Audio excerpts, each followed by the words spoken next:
Hello मेरे friends. 2024 में जब लोकसभा में इलेक्शन चल रही थी तो उस समय कांग्रेस पार्टी जो है ये एक स्कीम लेके आता है। बेसिकली प्रपोजल था राइट टू अप्रेंटिसशिप एक्ट।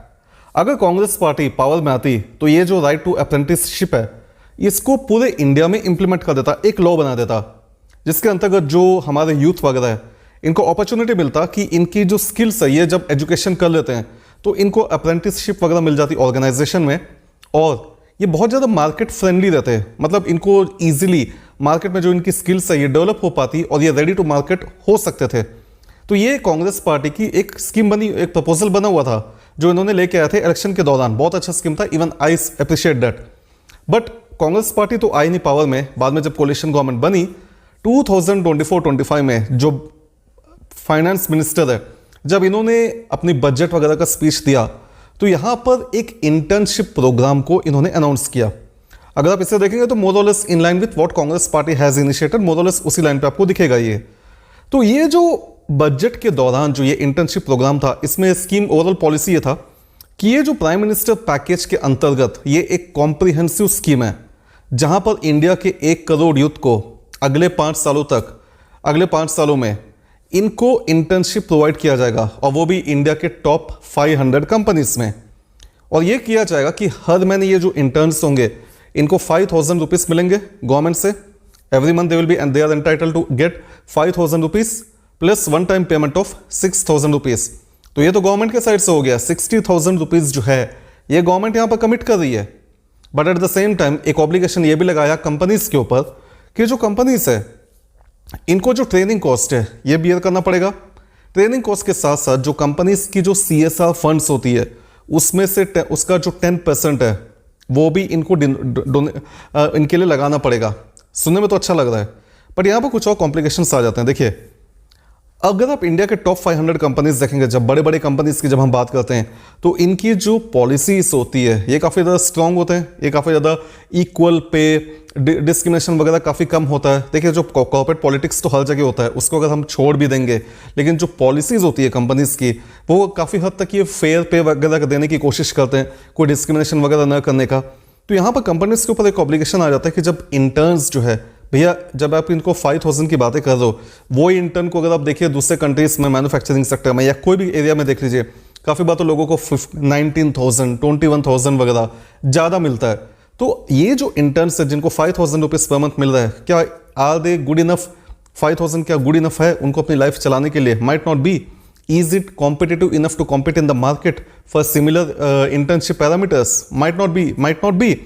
तो इवन दो 5,000 का बना हुआ था लेकिन जो पे है ये फेयर नहीं लग रहा है।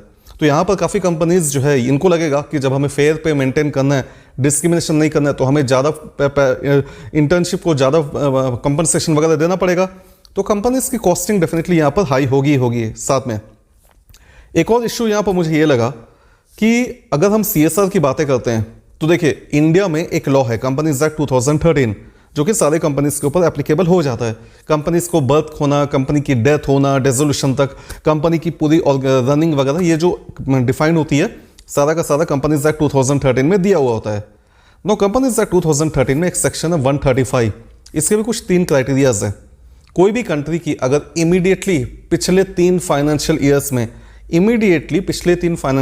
में एक नेटवर्थ को देखा जाता है। नेटवर्थ अगर 500 करोड़ वगैरह या उससे ज़्यादा है, या टर्नओवर अगर ये 1,000 करोड़ या उससे ज़्यादा है, या प्रॉफिट 5 करोड़ या उससे ज़्यादा है, तो अगर ये तीनों पैरामीटर अगर कोई ऑर्गेनाइजेशन मीट कर जाता है इंडिया में तो उस तरीके के कंपनीज को एक CSR कमेटी एस्टेब्लिश करना पड़ता है। ये जो CSR कमेटी है ये हर साल कैलकुलेट करेगा और एक रिकमेंड करेगा बोर्ड ऑफ डायरेक्टर्स को कि हमें कितना अमाउंट CSR एक्टिविटीज़ के लिए हमें स्पेंड करना है। और कंपनीज एक्ट 2013 में कुछ शेड्यूल है, उस शेड्यूल में शेड्यूल 7 वगैरह दिया हुआ है। शेड्यूल में सारे के सारे काफ़ी एक्टिविटीज़ दिए गए। अगर कोई भी ऑर्गेनाइजेशन उन एक्टिविटीज़ में अगर स्पेंड करेगी तो ये माना जाएगा कि वो कंपनी जो है CSR एक्टिविटीज़ में स्पेंड कर रहा है। उनको छोड़कर किसी और एक्टिविटी में करेगा तो ये जो CSR की जो क्राइटेरिया है ये मीट नहीं करेगी। तो सेक्शन 135 ये बोलता है अगर ये तीनों क्राइटेरिया अगर आप मीट करते हैं तो पिछले 3 सालों की एवरेज नेट प्रॉफिट निकाला जाएगा और उसमें 2% जो निकलेगा, 2% of average net profit of previous 3 immediately preceding financial years, ये कंपनीज को CSR में लगाना पड़ेगा। नौ, जैसे कि मैंने कहा कंपनीज जो है CSR में तो डेफिनेटली लगाएंगे, लेकिन जो ये गवर्नमेंट की जो बजट में निकला था 10% ऑफ CSR फंड, यहाँ कंपनीज के सामने एक और क्या चाहेगा कि भैया अगर आप CSR के लिए फंड्स देना है तो इट इज़ नॉट फेयर कि आप CSR के पैसों को आप इनके लिए यूज़ करो। एडिशनली जो भी कंपनीज जो है जो CSR में ऑलरेडी 2% एक्सपेंडिचर कर रहे हैं, गवर्नमेंट ले लेगा उस पैसे को, ठीक है। अगर आप कहीं स्पेंड नहीं करेंगे तो आपको गवर्नमेंट की किट्टी में चला जाएगा, लेकिन वो आपके पास तो नहीं रहेगा। अगर आपने स्पेंड नहीं किया तो आपके ऊपर पेनल्टीज वगैरह लग जाएंगे।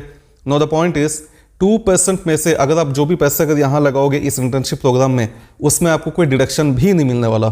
तो कंपनीज के लिए डबल एज स्वॉर्ड है। एक तरफ फेयर पे के चक्कर में आपको एडिशनल कॉस्ट लग रहा है, एडिशनली CSR फंड के लिए जो ऑलरेडी पहले मैंडेटरी नहीं था, इसे कांग्रेस पार्टी लेके आई थी ड्यूरिंग द ईयर 2013। उस समय यह था कि अगर आप पे करो तो ठीक है, अगर आप पे नहीं करो तो आप एक्सप्लेन करो कि आप क्यों पे नहीं करो, CSR एक्टिविटीज में क्यों खर्चे नहीं करो। बाद में जैसे जैसे हमारी गवर्नमेंट चेंज हुई तो ये जो पे और एक्सप्लेन का जो क्राइटेरिया था उसको चेंज करके मैंडेटरी कर दिया गया, कंपनी से निकलवाने ये पैसों को। So now companies have to pay mandatorily, otherwise ये देयर आर पेनल्टी प्रोविजंस। तो अभी कंपनीज के सामने भी एक डबल डायलेमा है कि ये जो CSR फंड से पैसे लगाएंगे अब इसमें इनको डिडक्शन भी नहीं मिलेगा। तो उम्मीद किया जा रहा है कि इस बजट में हो सकता है गवर्नमेंट जो है कुछ स्कीम वगैरह लेके आए। यहाँ पर देखना पड़ेगा क्या होता है। काफ़ी बार तो इंटर्न्स में वगैरह ये जो टेक सेक्टर के जो लोग होते हैं उनको लिया जाता है, but let us see what happens if any new announcement come towards this area. आपका क्या ओपिनियन है, कमेंट्स में टाइप करके बताइए। इस वीडियो में फिलहाल इतना ही, अगले वीडियो में फिर मिलते हैं। Till then take care, stay safe and as usual, cheers.